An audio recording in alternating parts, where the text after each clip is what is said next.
Places of worship act शायद PMLA और UAPA के बाद इस साल का सबसे कंट्रोवर्शियल एक्ट बन चुका है। ये एक्ट, जो कि एक प्लेस ऑफ वर्शिप का रिलीजियस स्ट्रक्चर चेंज नहीं करने की परमिशन देता है, को चैलेंज किया गया है इन द सुप्रीम कोर्ट, वो भी सीजेआई संजीव खन्ना के सामने, जहां पुलिस ने कहा है कि ये एक्ट हिंदूज, जैन, बुद्धिस्ट और सिख्स के उन अधिकारों को छीन लेता है जो उन्हें अपनी प्लेस ऑफ वर्शिप और पिलग्रिमेजेस को वापस पाने के लिए मिलना चाहिए, जो इन्वेडर्स ने तबाह कर दिया है। इस केस में यूनियन गवर्नमेंट का स्टैंड ही लोगों को काफी शॉकिंग लगा है, जिन्होंने इस केस में पिछले 4 सालों से चुप्पी बनाए रखी है। हालांकि इस केस की हियरिंग के पहले ही दिन सीजेआई संजीव खन्ना ने उन्हें स्ट्रिक्टली अपना रिप्लाई फाइल करने को कहा था। कई लोगों का मानना है कि बीजेपी और रूलिंग पार्टी की सरकार रिलीजन के नाम पर ही पॉलिटिक्स करती है, तो वे इस केस में इस एक्ट के खिलाफ दिखेंगे। पर क्या हो जब इस पॉलिटिकल लड़ाइयों में हमारा देश ही 2 टुकड़ों में बट जाए? इसी टॉपिक पर एक इनलाइटनिंग आर्टिकल लिखते हुए सीनियर एडवोकेट कपिल सिब्बल दिखे हैं और सबसे पहले उन्होंने यही कहा है कि जब रिलीजन और उसके साथ जुड़ने वाले इमोशनल केसेस पॉलिटिकल फायदे के लिए एक डिवाइड पैदा करते हैं, तो ये एक टॉक्सिक ब्रू बन जाता है। सिर्फ यही नहीं, बल्कि उन्होंने रूलिंग पार्टी को टारगेट करते हुए कहा भी है कि आज की सरकार इस इशू पर चुप है, ये एक सीरियस कंसर्न का मुद्दा है।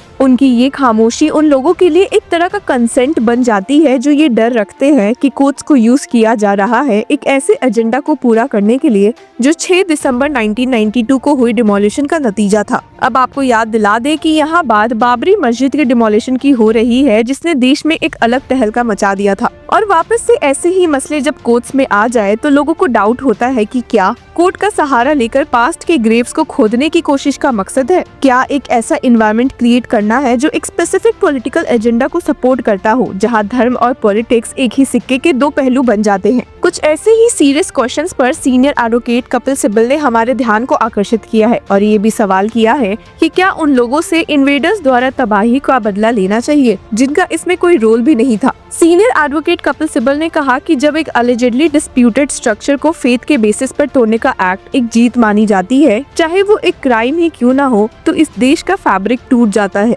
हमारे देश की हिस्ट्री में ऐसे बारबेरिक इन्वेजन्स की वेव्स है जो तब हुई थी जब रूल ऑफ लॉ का कॉन्सेप्ट प्रिवेल नहीं करता था। अगर पास्ट के अलिजेड हिस्टोरिकल रॉन्ग्स के लिए अब रिट्रीब्यूशन मांगा जा रहा है उन लोगों से जिनका उन एक्ट्स में कोई रोल नहीं था, तो हमारा प्रेजेंट टाइम बहुत ही डिस्टर्बिंग बन जाता है। सीनियर एडवोकेट कपिल सिब्बल ने वापस से यही सवाल किया कि जो मिलियंस ऑफ सिटीजन आज के समय में जी रहे हैं, उन्हें पास्ट के अलिजेडली बारबेरिक एक्ट्स के लिए कैसे फॉल्ट किया जा सकता है? पॉलिटिकल एजेंडाज जो ऐसे अलिज्ड हिस्टोरिक रॉन्ग्स के लिए हमारे रिपब्लिक के सिटीजन्स को विक्टिमाइज करते हैं, उनका कोई कॉन्स्टिट्यूशनल या लीगल बेसिस नहीं है। और ऐसी हरकत करने के पीछे सीनियर एडवोकेट सिब्बल ने रीजन बताया कि majoritarian triumphalism is the objective. The intent to my mind of those who move the court backed by a particular political party is to create a majoritarian vote bank that cuts across caste and creed and becomes a coalescing force which differentiates us and them based on religion. This, coupled with the political rhetoric bordering on hate speech by some and unbridled outpourings of hate by others, becomes part of a movement that started with Advani's Rath Yatra. Babri मस्जिद के demolition पर जोर देते हुए senior advocate Sibal ने लिखा कि 6 दिसंबर 1992 को कुछ लोगों के लिए एक ट्रायम्फ का दिन था,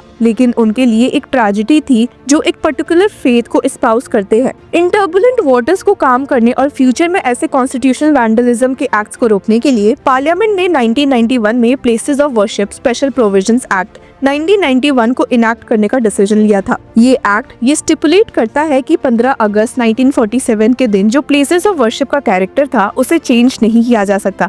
जब इंडिया फ्री हुआ और 26 नवंबर 1950 को अपना कॉन्स्टिट्यूशन अडॉप्ट किया गया, तो हमारे रिपब्लिक ने फ्रीडम ऑफ बिलीफ, फेथ और वर्शिप को आर्टिकल 25 में इंश्योर किया था। ये आर्टिकल कहता है कि सभी लोग इक्वल है और उन्हें फ्रीडम ऑफ कॉन्शियंस और रिलीजन को फ्रीली प्रोफेस, प्रैक्टिस और प्रोपोगेट करने का अधिकार है पब्लिक ऑर्डर, मोरालिटी और हेल्थ के subject. Senior advocate Kapil Sibal के अकॉर्डिंग जो लोग कोर्ट में ये केसेस लेकर जा भी रहे हैं और जिन्हें किसी स्पेसिफिक पॉलिटिकल पार्टी का सपोर्ट है, उनका एजेंडा सिर्फ एक मेजॉरिटेरियन वोट बैंक बनाने का है जो कास्ट और क्रीड के पार जाकर एक कोलिसिंग फोर्स बन जाए, जिसमें रिलीजन के बेसिस पर हम और वो का भेद किया जाए। अगर हमारी पॉलिटी ने हमारे रिपब्लिक के कॉन्स्टिट्यूशनल वैल्यूज को सिंसियरली अपनाया होता तो ऐसे इवेंट्स कभी नहीं होते। फिर 1991 के एक्ट की जरूरत ही नहीं पड़ती। लेकिन ऐसे एक कानून के इनैक्ट होने के 24 साल बाद भी हम पास्ट के वुंड्स को दोबारा खोलने की कोशिश कर रहे हैं, जिसे हमारे कॉन्स्टिट्यूशन ने आर्टिकल 25 के अंदर प्रोटेक्ट किया है। रिलीजन को एक पॉलिटिकल टूल के रूप में यूज करना हमारे रिपब्लिक के कंसेप्ट के खिलाफ है। सबसे अच्छा ये होगा कि रिलीजन को अपने घर की प्राइवेसी में प्रैक्टिस किया जाए और उसे कम्युनिटी को भले के लिए फ्लरिश करने दिया जाए। अब सीनियर एडवोकेट सिब्बल की सब बातों को देखते हुए ये साफ है कि हमारे देश की यूनिटी और कॉन्स्टिट्यूशनल वैल्यूज को प्रोटेक्ट करना हम सबकी जिम्मेदारी है।